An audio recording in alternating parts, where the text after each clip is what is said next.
How's it going, people? Welcome back to the channel. Today I'll be fitting a new soft top roof to my MX-5. Just the other day, this arrived, this box full of my £200 new soft top roof. It's a vinyl roof and it has the zip down window. It's from Prestige Auto Trim. I've heard this is a very difficult job. I haven't done it before, so I couldn't tell you, but hopefully by the end of this video you'll have some kind of understanding. There's a few issues that I need to sort out before we can go ahead and put this on the car, so I'll go and do those now. But as always, remember to like, comment, subscribe, all that great stuff, and without further ado, let's get into the video.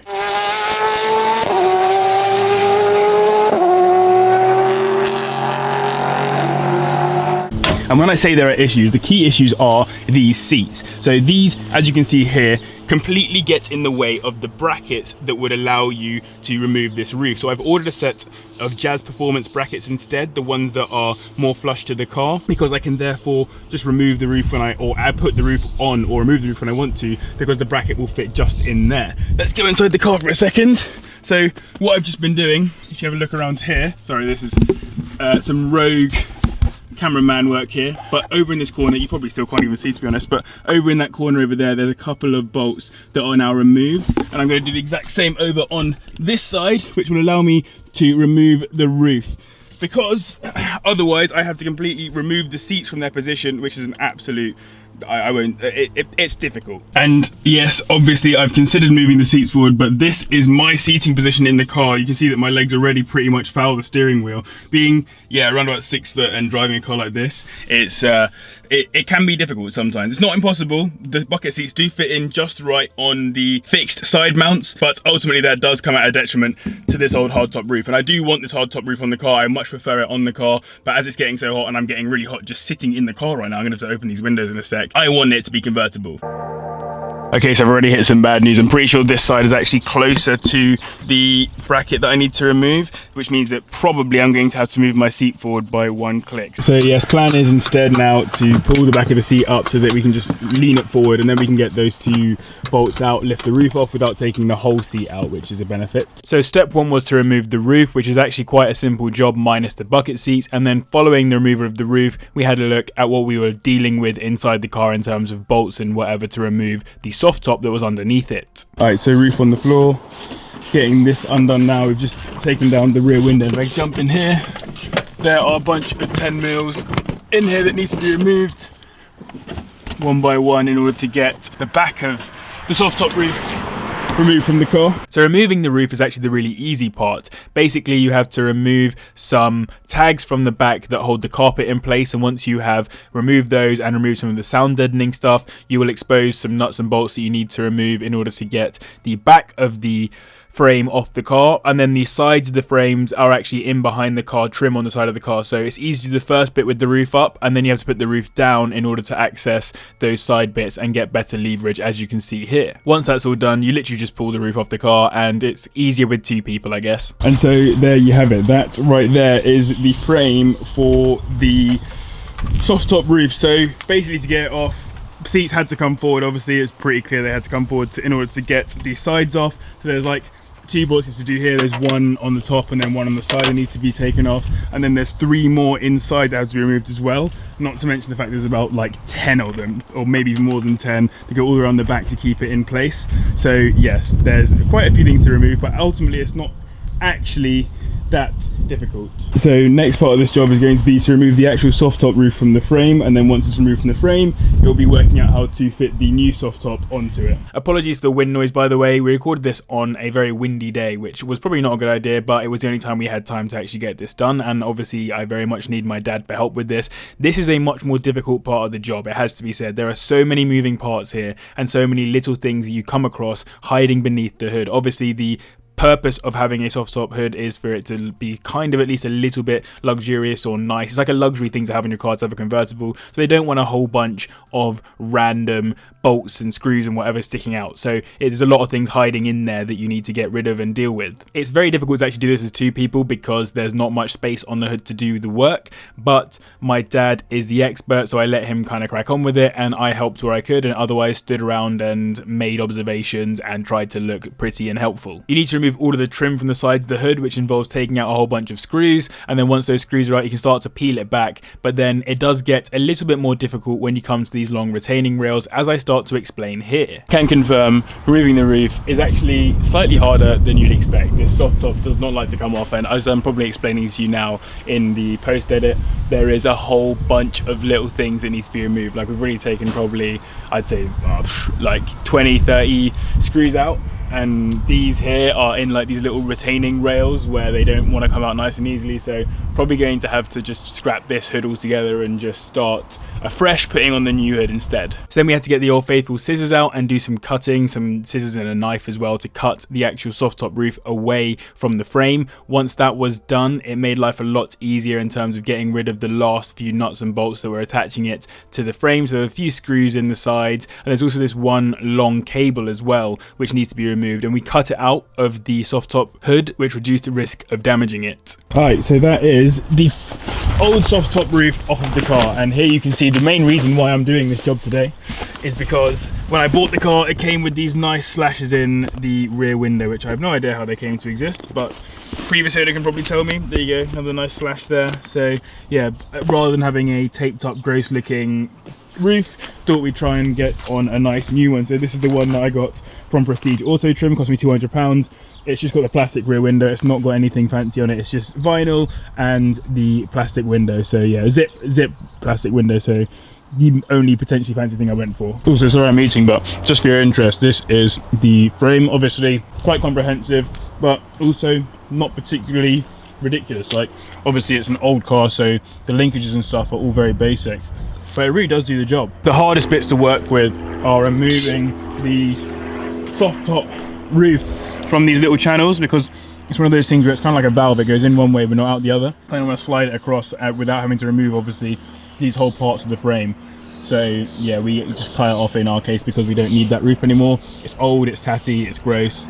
Now we get the old new one, and hopefully next week when I get the Jazz Performance brackets for the hardtop roof, I'll be able to keep the hardtop roof on as and when I want it on, and then remove it nice and easily to just have the soft top roof for nice hot sunny days. This is kind of a good illustration of just how much goes into this. So obviously all of these things here have come out of that part, and then if you go into here, you've got a whole bunch of stuff that's come off of that, and then if you go into here, you've got a whole bunch more stuff, as well as obviously all that trim. So yes, it's a job with a lot of little parts, but it's a bit finicky and fiddly, but it's not actually that difficult. The thing I'm actually least most looking forward to doing is putting the seats back in, but I'm hoping this will be the last time I have to mess around with the seats, because theoretically once those new brackets arrive, it will be easy top on, easy top off, literally just doing up or undoing 4 Torx bolts. Also, the car definitely needs a clean. Following this job, I will be going through and cleaning the old girl so that she's looking nice and fresh. But before we can clean the car, we have to of course put a roof back on it,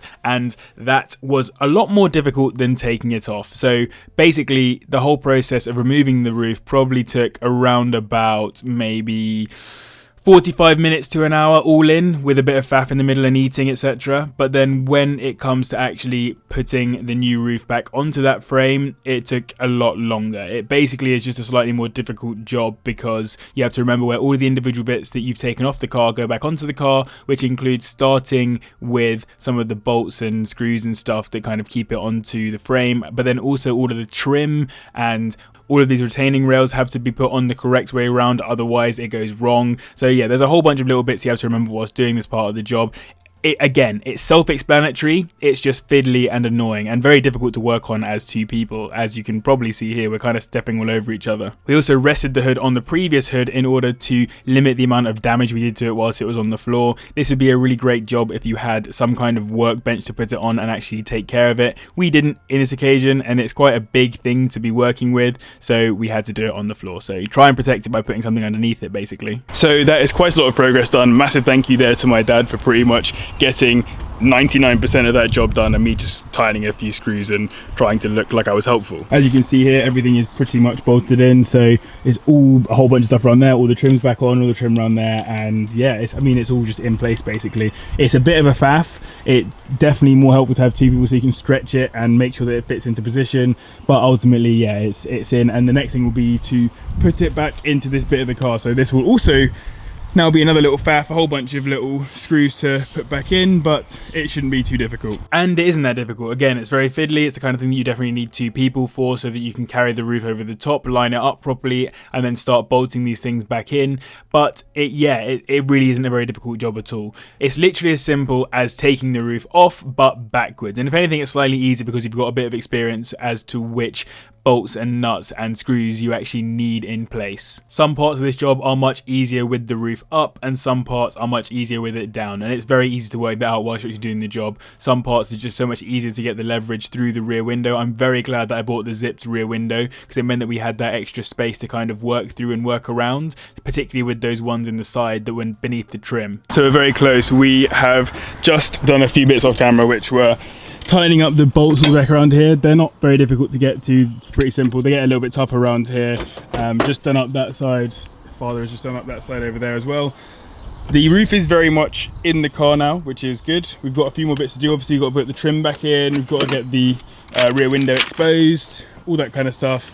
But yeah, we're pretty much there, I'd say. So we had a couple more bits to bolt up, and then after doing that, it was time to try and stretch the roof over the top of the car and actually clamp it on. And this turned out to be one of the most difficult parts of the job. Because it was an absolutely fresh and brand new hood, it was horrendously difficult to actually get it to clip into place. I think it took us a good like 5 to 10 minutes to actually get it to clip in. And then once we clipped it in, we left it there for a good half an hour or so that we let it stretch for a while. But honestly, that was 2 blokes putting a lot of weight and effort into getting that into the car, and yeah, it was a struggle. That just took absolutely ages to get it to clamp up, but that is literally it. It's now in place. Like, that's the soft top roof on the car. It doesn't look half bad. I mean, it's messy from us walking around and ruining it on the floor, etc., but ultimately that's pretty much it done. We're just retying up those 10 mils. We then got to put in the back carpet again. This thing here's got to go back in the car.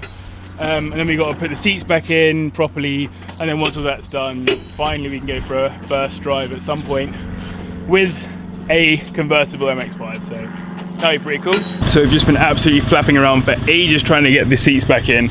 I just literally managed to get this one back in with my dad, so this was taking absolutely ages to get back in place. We actually had to modify the mount a little bit to make sure that it was fitting in, but as you can see, the roof is very much now in the car, so that's very good. The next step for me, I think, is to wash the car, because take a look at this, right? It is super dirty from sitting still, like literally rub the dirt off of it, and obviously the roof's a bit dirty too, and the front is very dirty, so I'm going to wash the car super quick. Once it's washed, it should look nice and cool in the sun. Yeah, I mean, it's a difficult job. It took us maybe about 3 or 4 hours, the 2 of us doing it, no instructions, no prep, but I just backed him to get it done and me to stand around and try and help as best I can.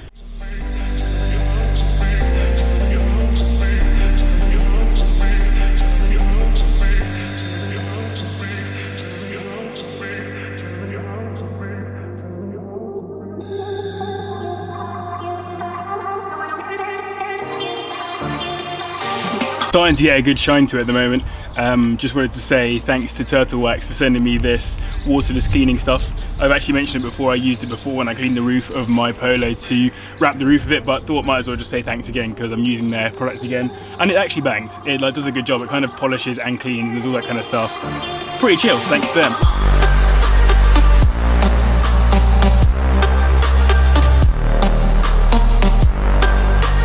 So that is the roof on the car. It's probably not a very good tutorial, to be honest, because most of it was completed without much talking. We were just trying to work out how to do it as we went along. So whatever I've told you about how to do this job is as good as I can do in this situation. If I was doing it again, the key things that I would remember is that 1, it's very fiddly to take the old soft top and put the new one on. It's really annoying that you can't just replace the glass, because if I could have just replaced the glass, I would have just done that. It's literally right there. Number 2, another thing to remember as well is that bucket seats are really annoying when it comes to this if you've got them in fixed position. So fixed bucket seats are a big no-no when you want to do this job.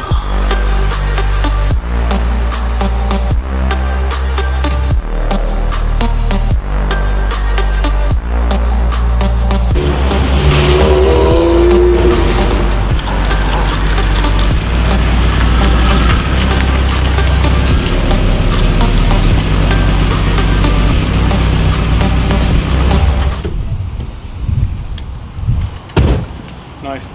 So I say we take it for a point of view drive. So ladies and gentlemen, I wasn't able to record last night, sadly. I had other stuff to do, but today I've come out and done my first drive here in my MX-5 with the roof off. It is crazy. I drove it last night, drove it on the motorway, did a couple of other stuff with it. I thought I'd come out and drive just some nice chilled out country roads to show you guys just kind of how it feels, the difference between driving now with the roof off. It's just so crazy. I've never been driven around really in convertible cars before, and I've never driven one before. I mean, I've driven a convertible car with the roof up. Not just this one, but other convertibles as well. But this is the first time actually driving in, just enjoying a convertible car with the roof down, and I must say it is so sick. Like, I'm having the best time. It's changed my perspective on driving this car, because number one, going to a track day and driving a car like this, which is actually quite capable on a track with all the mods that we've done to it, it's been really, I don't know how to describe it. It's made my feeling of driving the car on the roads slightly less fun, because when you're going like quick on the roads or driving spiritedly on the roads, it's nothing compared to how you're driving on a track. But then I was like back on the roads, it was getting a little bit boring, because it's like, well, if I just roll around on the roads, it gets kind of sucky. But now that I've got the roof off and I can enjoy a nice hot sunny day like this, oh mate, it's just exactly what this car was aimed at. If you remember going back to the start of the Modded Miata Madness, the idea was that I'd have a car that was one, good on track, and two, good for just like cruising around and enrolling. And I feel like now that I've got the roof situation sorted, it is exactly that. When the brackets arrive midweek and I put those in, I'll probably make a video of that too, a shorter one or whatever. It will literally be serving its full purpose. The car will be at its perfect state in terms of being a cruiser as well as being a capable track car. The only thing I'd say is that when you've got the top down like this, suddenly the car becomes a lot less anonymous. Like when you're driving a car, normally it's very like you're in your own space. Now I suddenly feel like I'm in the world. It's such a small car, and it just feels really strange. Look, I'll about to hit a 40 bit of road here, so I won't be able to send it too hard, but I can at least blast it a little bit, maybe from 20 to 40 or something. I don't know, we'll have a look, but maybe wait to get past this person first before we decide to send it. But yeah, I mean, as part of that, having this weird ass point of view thing on my head doesn't help either, does it? Oh mate, it's so mad. It's just so mad. Let's try and find somewhere to pull over and I can give you guys a fair ending to this video. It's been quite a long one, I assume. I have no idea. I haven't edited it yet. I think it'll probably be a long one based on the fact that we've got so many little individual bits that we did yesterday on the car. And not very good recording either, so apologies for that. It was kind of a focus on getting the roof done more than it was a focus on recording, so I do apologise for the lack of content like the pointless polo projects, etc. But this is just exactly what I wanted for this car. I wanted it to be something I could cruise around in just like this, man. So yes, I've just pulled over here at the side of the road. Just wanted to say thank you all very much for watching. That's the car as it looks without its roof on. I'm super gassed by this. This is going to be a perfect summer cruiser. I'm really happy with it. I hope you guys have enjoyed this video. I hope you've learned something in terms of how to do this to your car too. Man, I just think it looks sick with the Sparco seats and with the roll bar as well. It just makes it look that bit better as a convertible and slightly less hairdressery. Well, maybe that's just my opinion. Who knows at this point? But remember to like, comment, subscribe, all that great stuff. But thank you very much for watching, and I'll see you in the next one.